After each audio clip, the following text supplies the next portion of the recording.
Guys. All right. Sorry, I'm a few minutes late. I gotta figure out why it keeps telling me my video camera doesn't work. I don't know what to do with that, but you know, we'll figure something out. Anyway, how are you guys doing?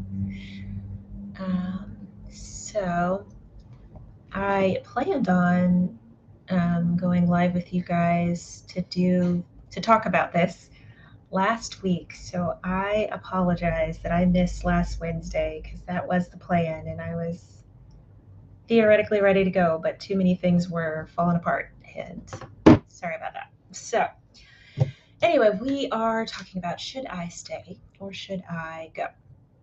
So, we're talking about making a career transition or a life changing move. And if you don't know me, I'm Dr. Ashley. I'm a general pediatrician, and I love talking about marketplace ministry, which is basically how we treat our job like our God given mission field. And so I've been talking about a lot of different things. Most of the time, I've been sharing stories that are specifically about medicine because that's where I've spent most of my time for the last decade or so. But I've worked several other jobs. And so it occurred to me that I've had several big transitions and I was out of town trying to make one of them happen last week. And so decided to talk specifically about real estate. I really don't talk about it much online, but it's a really very interesting story. So let's go into that a little bit and let me know if you've got any questions or anything. So to catch you up if you missed early last week. Essentially, I had bought a house in Nashville, and then I was in the process of renovating my backyard garage, essentially. So, was renovating my garage to become a like a live-in, like a studio apartment. So was almost done. Things were going pretty well with that, and just had a couple of things left to do. The electrician had gone on some long, weird vacation, and so we were waiting for him to come back and kind of get everything back up and running. And it was probably going to be 2, 3 months, and then I was going to be done. And I had bought this ginormous unit. I really should have more pictures or something available, but I bought this ginormous unit to kind of go along the wall. And so the unit was going to basically take up the entire wall. And so I knew I couldn't build it by myself, but I was going to need some help. And of course, I cannot find a picture of the unit now that I'm looking for it. Okay. I don't know how well you can see this or not. But anyway, so that's the unit. It's a bed and a sofa and a bookshelf and lighting and like side tables. So I figured my dad was going to come back and help me build it. That's like his thing. So unfortunately, right around that time, my dad passed away. So I got really sidetracked from my original plan and had to really step into a whole new world. And my dad passed away basically without a will.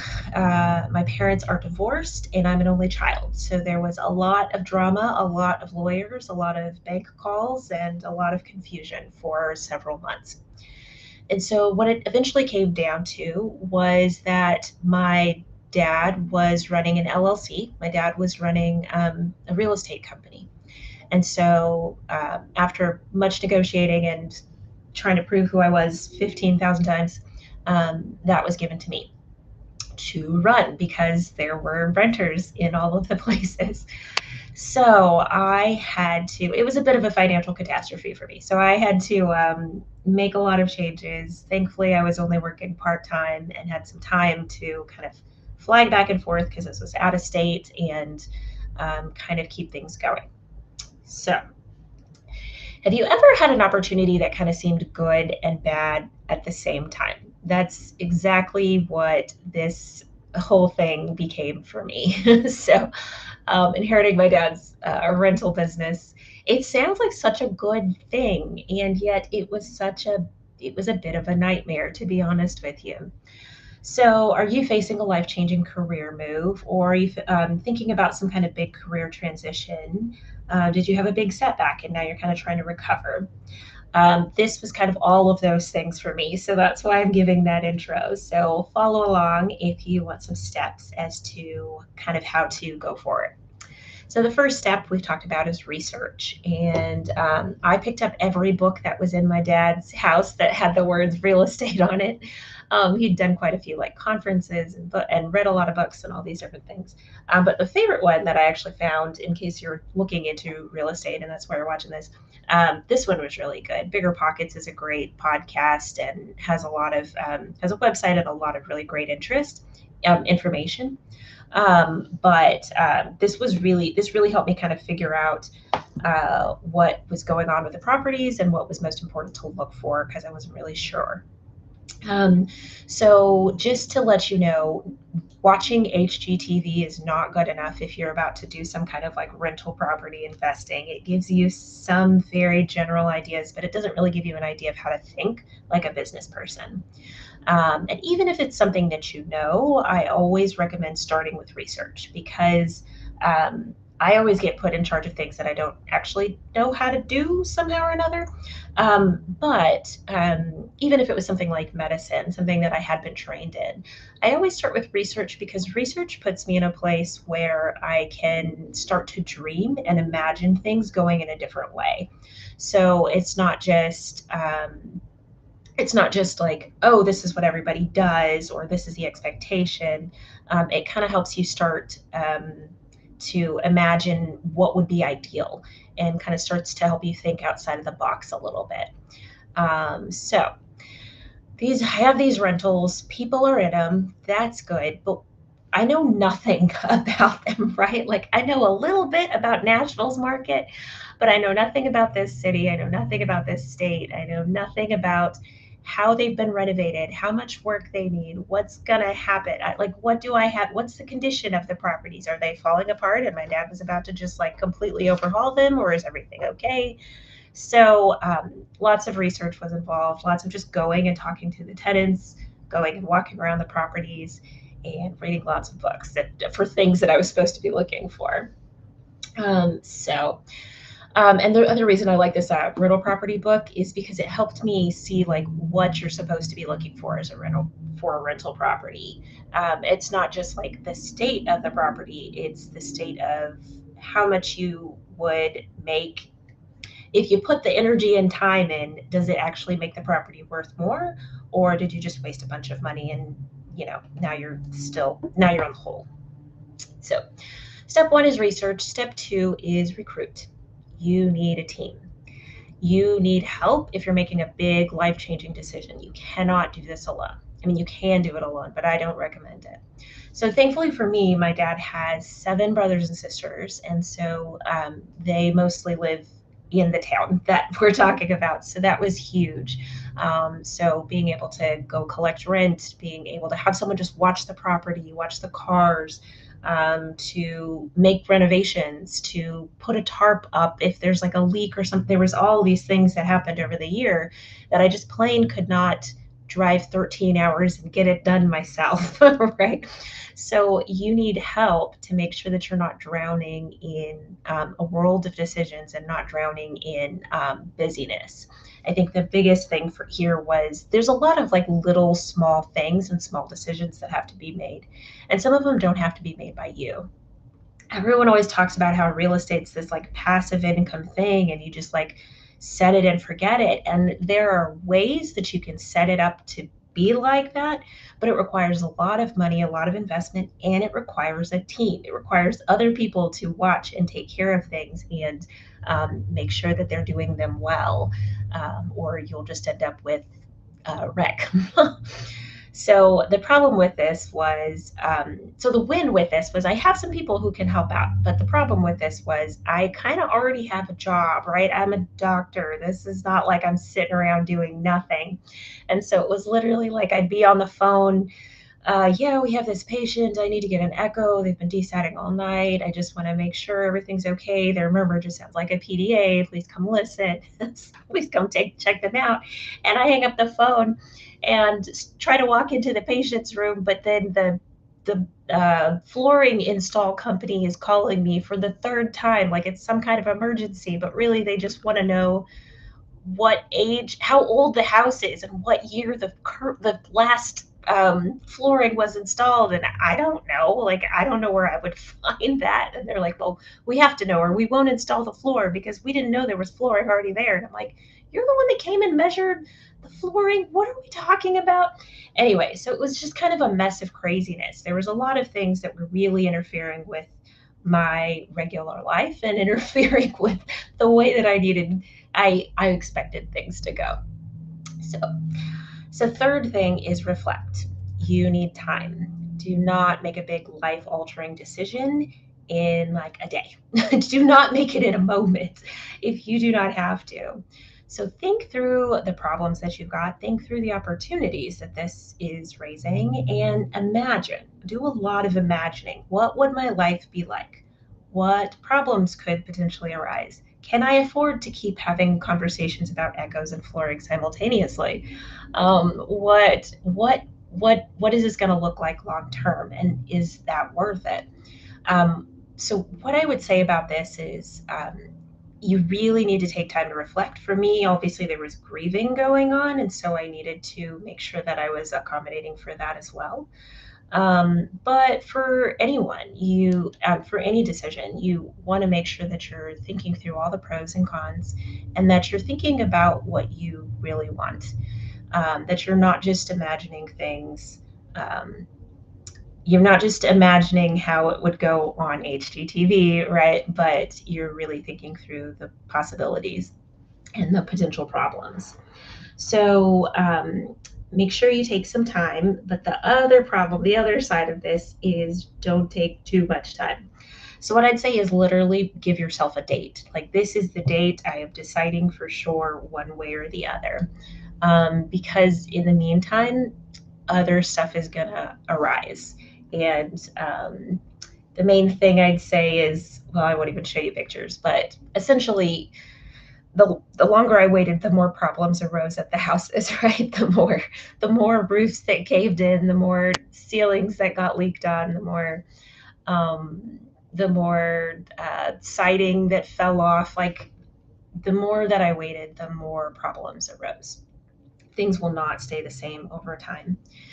I basically said, we're going to give this 1 year. I sat down with all the renters and said, we're going to just see how it goes, and we're going to figure it out together. And I will do my best, and I'll come back in a year and we'll decide what's going to happen.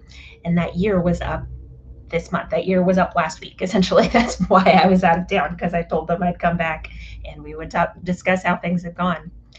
So, yeah, so put yourself on a list, a timer, to make sure that you don't just end up avoiding a decision because you said, oh, I need more time. Just stick to a specific time. So the fourth thing is remember, and that's remember who you are. Really think about who you are and what you want. A good leader knows their strengths and their weaknesses. So really think about, does this new opportunity fit in with your strengths? I know nothing about construction. I cannot fix a roof. I can barely hang a picture, right? Like, so this was not exactly like something I could just go do myself in my own strength. However, I'm very organized and I can learn. I love to learn. I love reading things. So it's not a complete weakness for me. I have the potential to learn things. I have some people in my family who could help me out with problems. But overall, does this decision move you closer to your dreams, or does it move you closer to someone else's? That was a big part of this. I really struggled with wanting to replace my dad and not being able to, right? Like, he was down the street and could just show up and fix literally anything that went wrong at the house. And I did not have that ability on any level. And so part of it was me just wanting to continue what he had started. And yet I don't have all of the gifts to be able to do so. Um, I think the important thing that I finally realized with all of the numbers and waiting a year and all of these things is that my dad was not running this as a business. He was running it as a service. He was doing a favor for some people in his life that He kept the rent the same for like 10 years. He fixed up things that really other people, he upgraded things that really other people wouldn't had. He was not making a substantial amount of money from this. And I don't even know where he was pulling the money to do the upgrades from. It definitely wasn't coming out of the business account. Um, but um, but it was important for me to think through that and realize that, like, if I wanted to go forward, just like my dad had, could I afford to do this as a service to these renters, or did I need to make it a business? And in order to make it a business, was I going to have to get rid of the people that had been there for years? So really think through your decision and really think through yourself. Are you making this decision purely for a financial reason? Does that mean that it's worth it? I know that financial problems really can stress us out and can affect a lot of life. But is the time and the energy and the commitment and the learning that you're doing, is the financial gain going to be worth what you have to invest? Is there another way? Is there another way that you can do the same thing and it would require less sacrifice? Um, and so, like I said, it's an LLC. I wasn't ready. I didn't have that kind of information. And I spent a lot of the year listening to a whole lot of podcasts and reading a lot of books. But when it's all said and done, this is Hurricane Alley, and it's just nerve wracking to me and crazy. And when I really went back to it, what I was called to, what God has given me to walk out, is I was called to help educate and help encourage people in marketplace ministry. And me flying back and forth trying to like get siding repaired and things repainted isn't serving you. It isn't what God asked me to do. And if you know me, you probably noticed that over the last 2 years, I kind of just disappeared. I wasn't really online. I wasn't sharing what was going on. I wasn't sharing videos and encouragement and things about your workplace. I kind of just got lost trying to juggle everything all at once. And if you wondered why I disappeared, it's because I literally cannot keep up with running an LLC in another state and doing medicine and doing my Bible study and doing this. And so I cannot serve everyone at the same time, and I can't do it excellently. And that's what really made me step back and say, okay, I can't be everywhere at once. Something's going to have to give. So here's the thing to remember: opportunity does not mean requirement, but also problems do not mean that you should run away. And so it's a really hard balance sometimes to figure out if the opportunity that you're looking at is something that's coming from God as like, here, go do this, or if it's coming from God as a like, here's your choice. Do you want it or not? So what is right in front of you? Is it a business opportunity? Is it schoolwork that you're trying to decipher? Is it something going on with your family? Is it a huge opportunity where you gifted a bunch of rental properties? So come back to your vision statement. Like, does this fit within the vision that God has given you for your life? If you don't have one, like I said, I have a handout, and I'll post that on Facebook, and then you can get it in my bio on YouTube. And this is what a vision statement is for. It's to help you really know for sure what it is that God has called you to, where it is that you want your life to go. Because when anything's possible, you will not get to the goals that you actually have. And this kind of helps keep you focused. It's essentially what I came back to that over the last year. Like, one, I cannot be my dad. Two, I cannot learn enough to fix all of these problems right this second. And three, this is not what God has called me to do. Now, there's some ways that we could have imagined this going down where, oh, I could use this money to like do this, that God, like, yes, for sure. But after putting all of this together, the last step is to pray. Take all of the facts, take all of the information, take all of the fears, take all of the concerns, and lay them at God's feet. What is it that God is saying about the situation?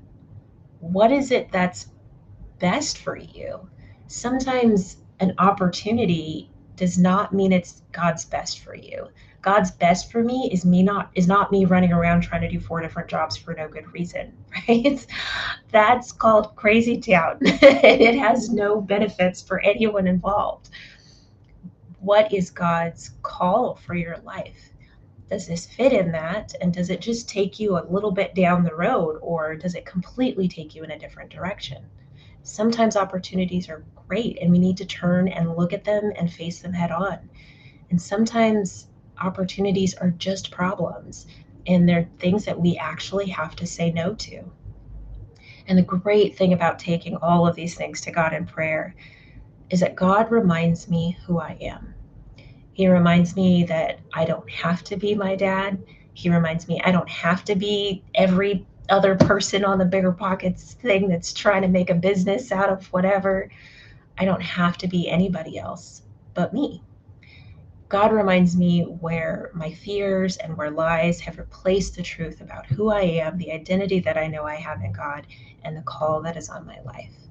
He reminds me who I am, and he reminds me that I don't walk through anything alone, that he will help me make decisions. He does not leave me to do everything by myself, and he really gave me the peace to be able to walk away.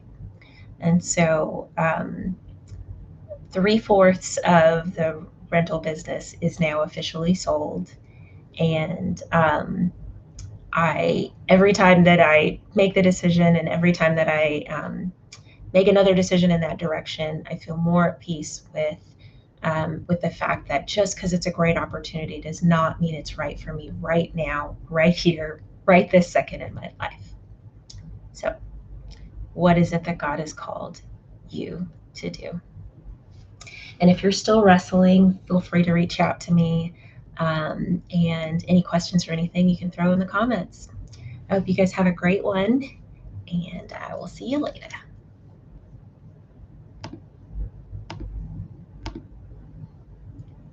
If I could figure out how to get off of the